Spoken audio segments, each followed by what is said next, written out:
Hello मंगलवार, स्वागत है आपका इमोर्टलिटी के एपिसोड नंबर 3 पे। एपिसोड की शुरुआत वहीं से होती है जहां से पिछला एपिसोड एंड हुआ था। एपिसोड के शुरुआत में हम देखते हैं ही चेन को, जो कि फेंग हान को अपने सारे पावर ट्रांसफर कर रहा होता है। कुछ देर बाद वो रुक जाता है। फेंग हान ही चेन से कहता है कि मास्टर, क्या ये हो गया? फेंग हान की आवाज सुनने के बावजूद भी ही चेन बिल्कुल नहीं हिल रहा था। ही चेन ना कुछ बोल रहा था ना हिल रहा था।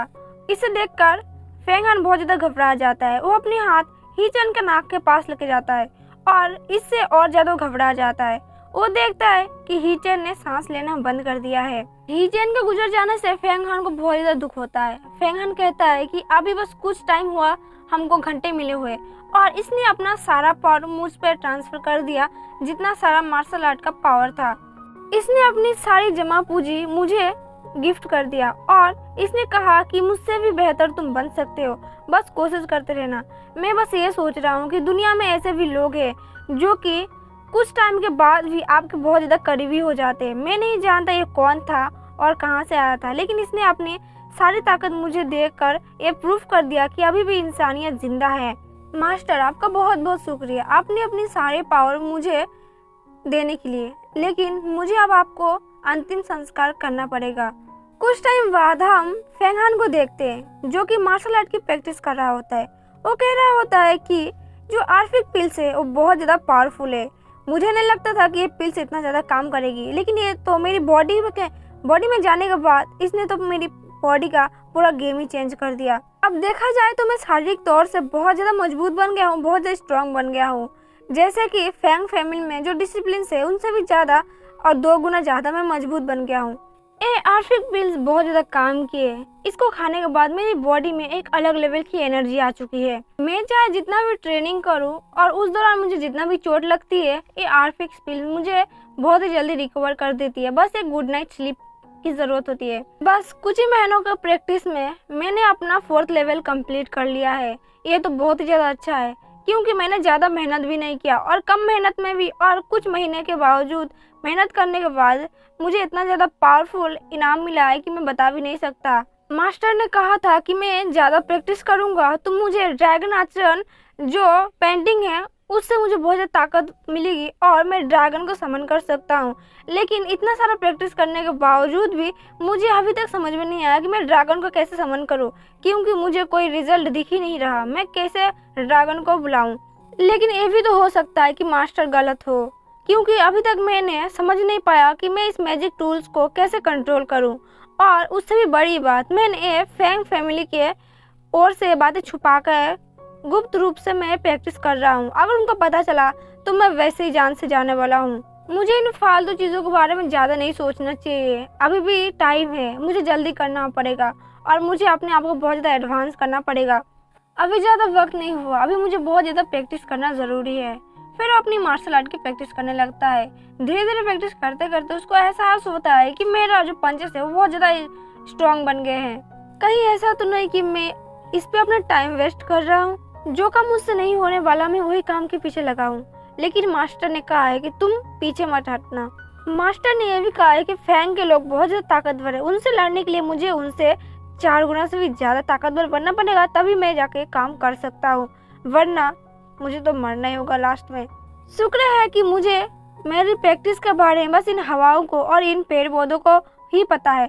अगर इन फैंग्स को मेरे बारे में पता चल जाता कि मैं यहाँ पर छुप छुप कर मार्शल आर्ट की प्रैक्टिस करता, तो पता नहीं मेरे साथ अभी क्या होता। 9 आर्फिक पिल्स मेरी बॉडी के अंदर है, लेकिन मुझे डर इस बात का है कि किंगसू को इस बारे में पता ना चल जाए, क्योंकि एकलौती बस वही है जिसके पास फिजिकल सीक्रेट स्टेज के बारे में बहुत कुछ पता है और उसने उसको ऊपर कल्टीवेट करके पूरा मास्टर करके रखा है। अगर उसको मेरे बारे में पता चल गया कि मैं यहाँ पर छुप के मार्शल आर्ट की प्रैक्टिस कर रहा हूँ और कल्टीवेट कर रहा हूँ, तब तो मुझे बिल्कुल जिंदा नहीं छोड़ने वाली, वो तो सीधा मुझे जान से ही मार डालेगी। लेकिन अगर मैंने रिस्क ले लिया अपने लाइफ के ऊपर तो मैं ये कर सकता हूँ और मैं बहुत ज़्यादा पावरफुल बन जाऊँगा, इतना ज़्यादा पावरफुल कि मुझे किंगसू भी नहीं हरा सकती। तभी वहाँ पर एंट्री होती है किंगसू की, जो कि फेंग हान से कह रही होती है कि तुम एक बहुत ज़्यादा अजीब बंदे हो और एक यूनिक हो, क्योंकि तुम्हारे पास जान का खतरा होने के बावजूद भी तुम यहाँ पर मार्शल आर्ट की प्रैक्टिस कर रहे हो, वो भी मुझसे छुप कर। तुम्हारी हिम्मत की तो दाद देनी पड़ेगी। मैं मून की देवी और ड्रैगन किंग की बेटी, तुमसे बहुत ज़्यादा इम्प्रेस हो गई हूँ। फेंगन कहता है कि हे भगवान, इस बार मुझे बचा ले, अगली बार मैं ऐसा कुछ नहीं करने वाला, काश ये वो ना हो जो मैं सोच रहा हूँ। किंगसू की तरफ देखते हुए फेंगन कहता है कि फर्स्ट लेडी फेंग फैमिली की किंगसू, ये तो बहुत ज़्यादा सुंदर है। मैं देख रही हूँ तुम छुप छुप कर यहाँ पर फेंग फैमिली से आकर छुप कर तुम यहाँ पर बहुत दिनों से कल्टीवेट कर रहे हो। क्या तुम सच बताओ, तुम यहाँ पर कल्टीवेट कर रहे हो कि नहीं कर रहे हो? किंगसू की बातें सुनकर जो हैंगफैन होता है वो बहुत ज़्यादा डर जाता है, वो अपने घुटनों के बल गिर जाता है और जोर जोर से माफ़ी मांगने लगता है। कहता है कि मैं दोबारा से ऐसी गलती कभी नहीं करूँगा, मैं बस कल्टीवेट कर रहा था खुद के लिए, मेरा कोई इरादा नहीं था कि मैं फेंग फैमिली के तरफ जाके भिड़ूं या फिर उनसे हमला करूं, मेरा ऐसा कोई इरादा नहीं था, मैं बस अपनी जान बचाने के लिए थोड़ा बहुत कल्टीवेशन सीख रहा था। मैं अपनी जान की भीख मांगता हूँ, लेडी फर्स्ट मुझे माफ़ कर दीजिए, मैं ऐसा गलती अब दोबारा नहीं करूँगा। फेंगन कहता है कि अच्छा हुआ कि मैं ज़्यादा कल्टीवेशन के लिए मैन पावर यूज़ नहीं कर रहा था, मैं बस छोटा मोटा प्रैक्टिस कर रहा था मार्शल आर्ट के। अगर इसने देखा भी होगा तो इसने कुछ ज़्यादा नहीं देखा होगा, क्योंकि मैं सेकेंडरी प्रैक्टिस कर रहा था। हे भगवान, इस बार मुझे बचा लो, अगली बार तो मैं देख ही लूँगा।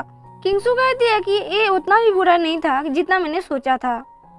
तुम्हें यहाँ पता है कि तुम्हें माफ़ी कैसे मांगनी है और अपनी जान की भीख कैसे मांगनी है, तुम्हें अच्छे से पता है कि कैसे बात करना चाहिए। इसका मतलब तुम्हें रिस्पेक्ट देना आता है और मैं तुम्हारी हिम्मत की बहुत दाद देती हूँ कि तुमने मुझे देखा और तुम यहाँ से भागे नहीं। इसका मतलब तुम इनाम के लायक हो, क्योंकि तुम डरे नहीं मुझे देखकर। और फिर वो फेंगन की तरफ अपना पावर का यूज़ करते हैं, उसकी ओर लाइटनिंग पावर फेंकती है, जिसे फेंगन तो अंदर से बहुत ज़्यादा डर जाता है, लेकिन बाहर से ज़्यादा शो नहीं करता। फेंगन लाइटिंग पावर को देख के बहुत ज़्यादा शॉक हो जाता है। वो कहता है कि अच्छा, तो ये पावर है इसका, ये तो बहुत ज़्यादा पावरफुल है। इसका मतलब ये है कि सीक्रेट पावर, जो फिजिकल पावर सीक्रेट स्टेज है, वो बहुत ज़्यादा मजबूत है, इसका तो बहुत ज़्यादा पावरफुल है। क्या मैं इसका इन फ्यूचर हरा पाऊँगा? ये मुझे लग नहीं रहा है। इसका मतलब ये पर्पल लाइटनिंग पावर बहुत ज़्यादा पावरफुल है, मुझे इससे बचकर ही रहना पड़ेगा। और ये पावर मैंने लास्ट टाइम देखा था मास्टर की तरफ से। फिर वो घुटनों पर गिर जाता है और किंगसू से कहता है कि मैं आपके सज़ा का हकदार हूँ, मुझे सज़ा दीजिए, मुझे जीने का कोई हक नहीं है, मैं सज़ा के लायक ही हूँ, प्लीज़ मुझे सज़ा दीजिए, मैं चाहता हूँ कि आप मुझे सज़ा दें। किंगसू कहती है कि इसकी कोई ज़रूरत नहीं है, मैंने तुम्हें माफ़ किया, लेकिन मुझे तुम्हारे ऊपर कुछ डाउट है। पहले ये बताओ कि एक आम इंसान, एक ऑर्डिनरी इंसान कैसे पावरफुल स्टैंड कर सकता है? अगर तुम अपने कल्टीवेशन यहाँ पर छुप छुप कर रहे हो तो तुम्हें एक नॉर्मल कल्टीवेशन आना चाहिए, ना कि तुम सीक्रेट स्टेज की प्रैक्टिस करो, क्योंकि सीक्रेट स्टेज बहुत ज़्यादा पावरफुल है और एक नॉर्मल इंसान के लिए वो हो ही नहीं सकता कि वो कर सकता है। मुझे तुम्हारे ऊपर डाउट है कि तुम छुप छुप कर कुछ ना कुछ गड़बड़ जरूर कर रहे हो। अगर तुम मुझे अभी बता दो तो मैं तुम्हारी जान बच सकती हूँ, लेकिन अगर मुझे बाद में पता चला तो याद रखना तुम जान से जाओगे। कहीं से पता तो नहीं चल गया मेरे बारे में? 5 साल पहले मैं प्रैक्टिस कर रहा था लॉन्गिन रिवर के पास, तभी एक बहुत जोरदार थंडर स्टॉर्म होता है और एक जायंट ड्रैगन मेरे साथ आ गया फाइट करने के लिए। जिस दौरान मैं बहुत ज़्यादा डर गया था, लेकिन मैंने उसके साथ फाइट किया, लेकिन वहाँ पर एक ड्रैगन आया और उस जायंट जो स्पीड था उसके साथ फाइट करते हुए जो लाइटिंग स्पीड था उसको पूरे तरीके से ख़त्म करके वो वहाँ से चला गया और वहाँ पर मुझे कुछ समझ में ही नहीं आया कि वहाँ पर चल क्या रहा था। और इसे देखने के बाद मेरे अंदर बहुत ज़्यादा क्यूरियोसिटी जाग गई लाइटनिंग पावर के बारे में, तो मैंने उसको प्रैक्टिस करने के लिए मैंने जोरदार मेहनत किया, लेकिन उस टाइम तो मैं नहीं कर पाया। लेकिन अचानक से मुझे आज याद आ गया कुछ दिन पहले, तो मैं प्रैक्टिस कर रहा हूँ और मुझे इसमें थोड़ा बहुत कामयाबी मिली है, लेकिन ये ज़्यादा कुछ खास नहीं है, क्योंकि मैं कर नहीं सकता। मैं बस थोड़ा बहुत कल्टीवेशन कर रहा हूँ कि मैं खुद की जान बचा सकूँ अगर मैं कभी मुसीबत में पड़ गया, लेकिन इसके बारे में मुझे कुछ ज़्यादा नहीं पता। जैसे भूख लगने पर लोग मैगी बना के खाते हैं, वैसे ही मुझे बहुत ज़्यादा उत्सुक हो रही थी कि मैं ये प्रैक्टिस करूं और अपने मार्शल आर्ट को थोड़ा सा तेज करूं, लेकिन मैं नादान था कि मुझसे ये नहीं हो पाएगा, मैंने ये सोचा ही नहीं। लेकिन ये छोटा बच्चा समझकर मुझे माफ़ कर दीजिए, क्योंकि ये बस मेरे शौक़ के लिए मैंने किया था, ना कि इसका कोई इंटेंशन था मुझे करने का। लेकिन मुझे माफ़ कर दीजिए, इतना सब करने के बावजूद भी मेरे बॉडी में कुछ ज़्यादा फ़र्क नहीं पड़ा और मैं बस भटकता रहा इधर उधर। मेरी लेडी, मुझे पता है कि मैं सजा के काबिल हूँ, लेकिन मैं क्या करूँ। सब डिसिप्लिन अपना अपना काम करते हैं, सब के सब कल्टीवेशन करते हैं, मार्शल आर्ट की प्रैक्टिस करते हैं, लेकिन मैं एक बेरोज़गार हूँ। मुझे बस खाने के लिए तड़पना पड़ता है, मुझे बहुत ज़्यादा मार खाना पड़ता है, मुझे बहुत ज़्यादा मेहनत करना पड़ता है। लेकिन मेरा भी कुछ शौक़ था कि मैं भी कल्टीवेशन करूँ और मैं भी बाकी लोगों की तरह मार्शल आर्ट की प्रैक्टिस करूँ, ताकि इन फ्यूचर मेरे भी कुछ हो सके। लेकिन मैं क्या करूँ, मैं तो बहुत ज़्यादा गरीब हूँ, इसके लिए मैं पैसे भी नहीं चुका सकता और यहाँ से भाग भी नहीं सकता कुछ काम के लिए। किंगसू कहती है जायंट स्पिरिट। अच्छा, मैंने शायद 100 साल पहले एक जायंट स्पिरिट को देखा था लॉन्गेन रिवर के पास। लॉन्गेन रिवर के पास मैंने एक हॉरर स्पिरिट को भी मारा था, जो कि बहुत पुरानी बात हो गई है।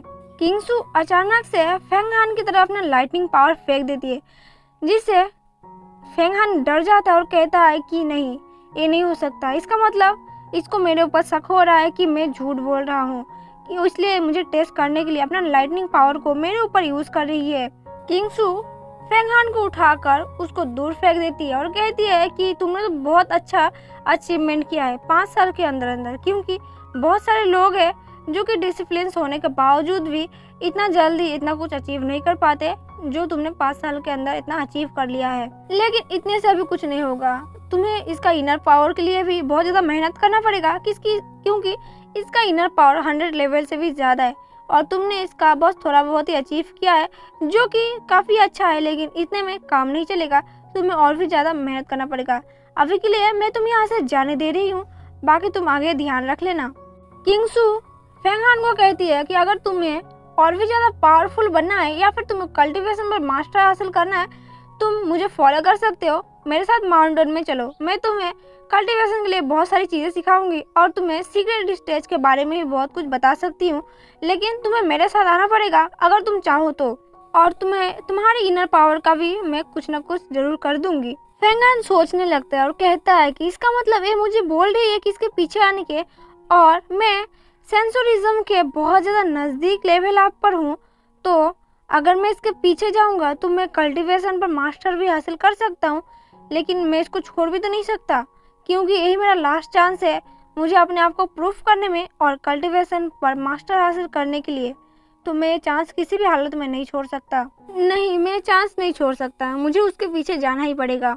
मैंने अपना सब कुछ दांव पे लगा दिया है, मैंने बहुत सारा कोशिश किया, लेकिन जो आरसी पिल्स है वो मेरे सीने के अंदर जाके दबा गई है, मेरे हार्ट के अंदर जाकर समा गई है। मैं अभी कुछ नहीं कर सकता, मैं चाहे कितना भी कोशिश कर लूँ वो भी बाहर नहीं आने वाला। और मैंने बहुत ज़्यादा समन करने की कोशिश किया ड्रैगन पेंटिंग आचरण को, लेकिन वो समन नहीं हुआ। अब ये मेरा लास्ट चांस बचा है कि मैं जाऊँ किंगसू के पीछे और वहाँ पर जाके मैं कुछ कल्टीवेशन पर मास्टर हासिल करूँ, क्योंकि इससे आगे मुझे बहुत सारी लड़ाइयाँ अभी लड़नी बाकी है। तो मैं यहीं पर अभी नहीं रुक सकता, मुझे जाना ही होगा। फेंग हान बहुत ज़्यादा खुश हो जाता है और वो नीचे लेट जाता है और फिर कहता है कि फाइनली मुझे मेरा इनाम मिल गया। और उसने बोला कि मेरे पीछे आओ, इसका मतलब है कि मुझे वो अपने पीछे बुलाना चाहती है और कल्टीवेशन सिखाना चाहते हैं, इसने मुझे बोला है। मुझे नहीं लगता था कि ये इतना ज़्यादा आसान होगा। अगर मुझे कल्टीवेशन में मास्टर हासिल करना है और सीक्रेट बेस देखना है तो मुझे उस डिसिप्लिन में शामिल होना ही पड़ेगा जो कि फेंग फैमिली तैयार करती है। लेकिन कुछ भी बोलो, लड़की क्यूट तो है, क्योंकि वो अपनी बाकी फैमिली की तरह बिल्कुल नहीं है, बाकी फैमिली मेंबर से वो ज़्यादा अच्छी है। उसने मुझे बोला कि वो अपने एक्शन बीस्ट को भी दिखाएगी और वहाँ पर मुझे कल्टीवेशन भी सिखाएगी। फिर अचानक से मुझे कुछ याद आता है और वो उठ के बैठ जाता है और कहता है क्या एक्शन बीस्ट? एक्सेशन बीस्ट, ये तो स्पिरिचुअल बीस्ट भी बहुत ज़्यादा ताकतवर होता है। इसका मतलब उसने बोला है कि मुझे वो भी सिखाएगी। ये हो ही नहीं सकता, इतना अच्छे कब से होने लगे फेंग फैमिली के लोग। दूसरी तरफ हम किंगसू को देखते हैं जो कि भूल चुकी होती है फेंग हान का नाम और उसका अता पता पूछने के लिए, इसलिए वो कहती है कि मैं क्या कुछ भूल चुकी हूँ। फेंग हान तो चाहता ही था कि वो जाकर किंगसू के डिसिप्लिन में भर्ती हो जाए और वहाँ पर जाकर कल्टीवेशन सीखे। इसका मतलब उसने पूरा प्लान किया था ये सब करने के लिए और वो आगे चाहता है कि वो कुछ बड़ा प्लान करे। और इसी कंफ्यूजिंग के साथ हमारा एपिसोड 3 यहीं पर एंड होता है। मिलते हैं नेक्स्ट एपिसोड में। अगर आपको वीडियो पसंद आए तो प्लीज़ वीडियो को लाइक करें और चैनल को सब्सक्राइब जरूर कर दे और नेक्स्ट पार्ट के लिए एक प्यारा सा कमेंट जरूर छोड़ दे। Thank you for watching, see you soon.